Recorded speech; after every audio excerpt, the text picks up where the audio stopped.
एक लेमन की नजर में सैलरी का मतलब है जो उसके अकाउंट में पैसा आया है, राइट। जो अकाउंट में पैसा आया दैट इज सैलरी। लेकिन अगर टेक्निकल टर्म्स में देखा जाए तो उसको हम कहते हैं नेट सैलरी। नेट सैलरी मतलब वो सैलरी जो आपके अकाउंट में जो है ट्रांसफर की गई, ठीक है।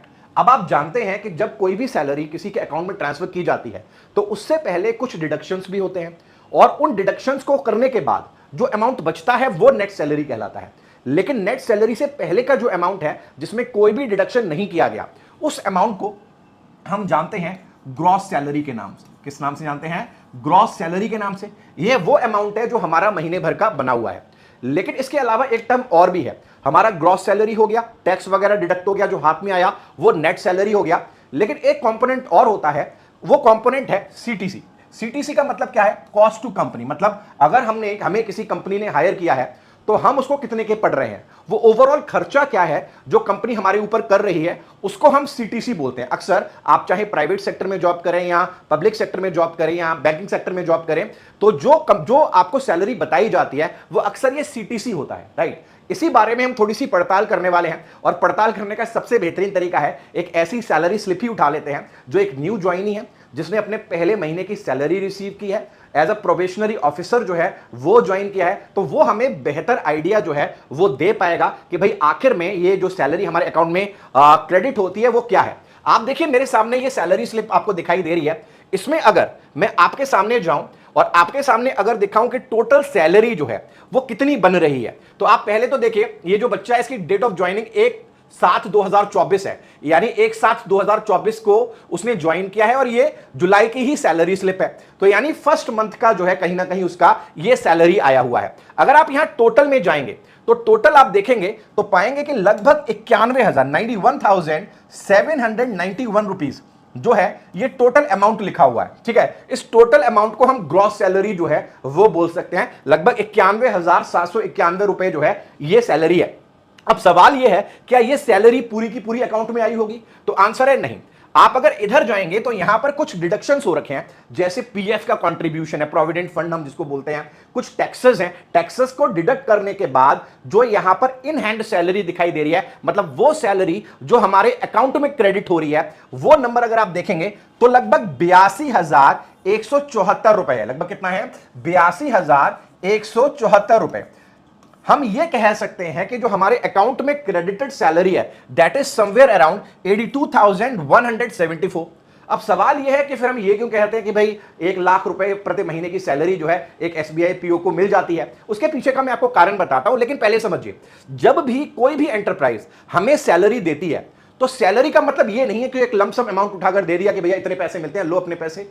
ये कोई अनऑर्गेनाइज सेक्टर तो है नहीं। यहां पर जो कंपनी है वो कायदे से चलती है। अलग अलग कंपोनेंट्स होते हैं। जैसे आप इस सैलरी स्लिप को देखेंगे तो यहां पर आपको एक कंपोनेंट दिखाई देगा बेसिक पे का। बेसिक पे इस बच्चे की 56,480 है। इसके अलावा आपको दिखाई देगा डियरनेस अलाउंस। डियरनेस अलाउंस को हिंदी में हम महंगाई भत्ता बोलते हैं। ये आप देखेंगे यहां पर 11,545 है। आप देखेंगे एचआरए हाउस रेंट अलाउंस, ये आपको देखेंगे 5,648 रुपए का है। सिटी कॉम्पेंसेटरी अलाउंस 2,300 रुपए का है। लर्निंग अलाउंस 850 रुपए का है। इसके अलावा स्पेशल अलाउंस जो है वो 14,967 रुपए का है। और ये मिला जुलाकर जो ये कंपोनेंट बन रहा है 91,791 रुपीज जो है वो बन रहा है, राइट। तो ये कंपोनेंट्स है। सवाल ये है क्या यही सारे कंपोनेंट्स है? नहीं, इसके अलावा कुछ और भी कंपोनेंट्स हैं। अगर हम इन सबको सारे ही कंपोनेंट्स मान लें तो अगर आप देखेंगे ये जो सैलरी है 91,000 लाख रुपए से तो कम ही है, तो हम कह सकते हैं तो लाख रुपए से कम है। जरा समझते हैं, देखिए हाथ में कितनी सैलरी आई, इतनी सैलरी आई। टोटल कितना बन रहा है? इतना बन रहा है। हालांकि इसके बाद वाला जो महीना है उसमें कुछ और डिडक्शंस हुए होंगे। आपको समझने की जरूरत है 91,791 रुपए ग्रॉस सैलरी की तरह आ रहा है। अब आप समझिए इस बात को कि जब हमारे पास सैलरी आती है या हमारे पास जो है अमाउंट क्रेडिट होता है तो उस अमाउंट में बहुत सारे कंपोनेंट्स होते हैं। सारे के सारे कंपोनेंट्स मैंने यहां पर लिख दिए हैं। जैसे कि सैलरी हो गया, इसमें कुछ कंपोनेंट ऐसे हैं जो आपको प्रति महीने मिलते हैं, कुछ ऐसे हैं जो साल में एक बार मिलते हैं, कुछ ऐसे हैं जो 3 महीने में एक बार मिलते हैं। उस डिटेल में नहीं जाऊंगा, लेकिन सिंपल शब्दों में कहूं तो बहुत सारे कंपोनेंट आपको देखने के लिए मिलेंगे। जैसे कि सैलरी सबसे बड़ा कंपोनेंट यहां पर है। इसके अलावा डियरनेस अलाउंस, अभी मैं बता रहा था महंगाई भत्ता मासिक मिलता है आपको। ये प्रोविडेंट फंड जो है ये मंथली है। रेंट अलाउंस जो है वो भी है। फर्नीचर मेंटेनेंस है, यूटिलिटी है, पेस्ट कंट्रोल है, मोबाइल अलाउंसेस है, एंटरटेनमेंट अलाउंस है, कन्वीनियंस एक्सपेंस है, पेट्रोल का एक्सपेंस है, मोबाइल का एक्सपेंस है, न्यूज़पेपर है, क्लेंसिंग मटेरियल है, लेबर चार्ज है। कुछ मासिक है, कुछ सालाना है, कुछ क्वार्टरली है। लेकिन अगर हम इन सबको लमसम जोड़ लें और पूरे साल भर का पैकेज निकालें तो वो सारा अमाउंट जो एड इन होता है वो अमाउंट कहीं ना कहीं आपका 12 लाख प्लस के आसपास बैठता है। और इसीलिए कहा जाता है, अगर हम 12 लाख प्लस बोल रहे हैं तो इसका मतलब क्या हुआ, 1 लाख रुपए प्रति महीना। इसीलिए कहा जाता है जब एसबीआई आप ज्वाइन करते हैं एज अ प्रोबेशनरी ऑफिसर, जो आपको सैलरी मिलती है वो 1 लाख मिलती है। अब आप इस वर्ड को अगर आप सैलरी बोलना चाहते हैं तो आप बोल सकते हैं, कायदे में इसको हम सीटीसी बोलेंगे। ये हमारा कॉस्ट टू कंपनी है, बहुत सारे कंपोनेंट्स में भरा हुआ है, बहुत सारे कंपोनेंट से मिलकर बना हुआ है। इन सबको जोड़ दें तो जो अमाउंट है वो 12 लाख के आसपास जाता है। तो ये बात एक तरीके से सही भी है कि कहीं ना कहीं घुमा फिराकर 12 लाख या उससे ज्यादा हमारे पास आएंगे साल भर में, या उतना जो है हम कहीं ना कहीं बेनिफिट उठाएंगे। लेकिन अगर हम कॉन्क्रीट टर्म्स में बात करें कि भाई मुझे तो सैलरी वही चाहिए जो मेरे अकाउंट में आती है, तो उसके लिए हम यहां पर जब सैलरी स्लिप को देखते हैं तो लगभग हमारे हाथ में जो 82,174 लगभग 75 से 80 के आसपास जो है आप ये एक्सपेक्ट कर सकते हैं अगर आप न्यू ज्वाइन, या फिर बहुत सारी चीजों पर डिपेंड करता है कि आप किस सिटी में पोस्टेड है, ठीक है, उस पर भी डिपेंड करता है। तो ओवरऑल हम सारी बातों को छोड़ दें, बहुत सिंपल शब्दों में समझें।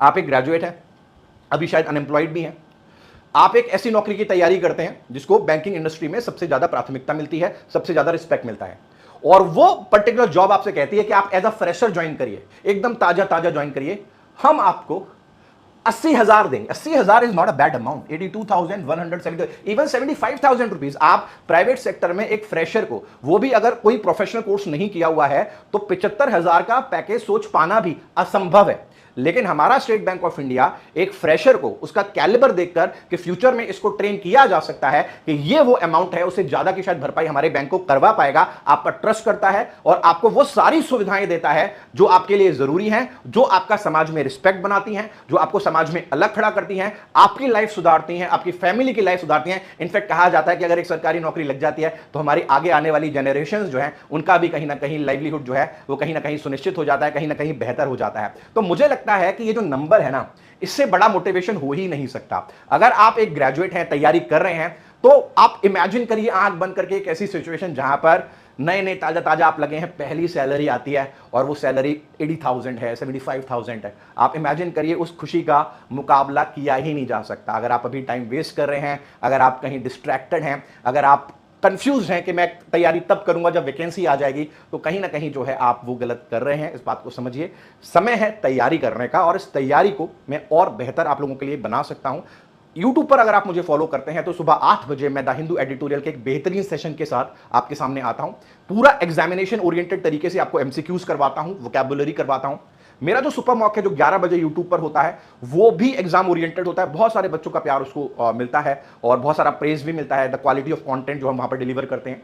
इसके अलावा अगर आप और फुल फ्लेजेड तरीके से SBI के एग्जाम की तैयारी करना चाहते हैं तो एलिवेट 1 एक बैच मैंने स्टार्ट किया है, जिसका मकसद है आपका जो इंग्लिश का सेक्शन है उसके लिए आपको प्रिपेयर करवाना और उस तरीके से प्रिपेयर कराना जिस तरीके से आप उस एग्जाम को क्रैक कर पाए। मैं खुद 3 बार जो है इस एग्जाम को क्रैक कर चुका हूं और मैं जानता हूं कि इसके लिए किस एक्सपर्टीज की जरूरत है। तो अगर आप फुल फ्लेजेड वे में तैयारी करना चाहते हैं तो डिस्क्रिप्शन में जो है मैंने लिंक दे रखा है, एक बार इस लिंक को क्लिक जरूर करिएगा और जो है आप कोर्स को एक्सेस कर सकते हैं और अपनी तैयारी जो है उसको और बेहतरीन बना सकते हैं। कंसिस्टेंट लर्निंग करते रहिए, मोटिवेटेड रहिए, फोकस रहिए, यकीनन सफलता जो है आपको एक दिन जरूर मिलेगी। इसी आशा के साथ रैप करता हूं, मिलते हैं हमारी डेली क्लासेस में और जो है अपनी प्रिपरेशन को एक नई दिशा जो है वो देते हैं। थैंक यू वेरी मच, अपना ध्यान रखिएगा और पढ़ते रहिएगा।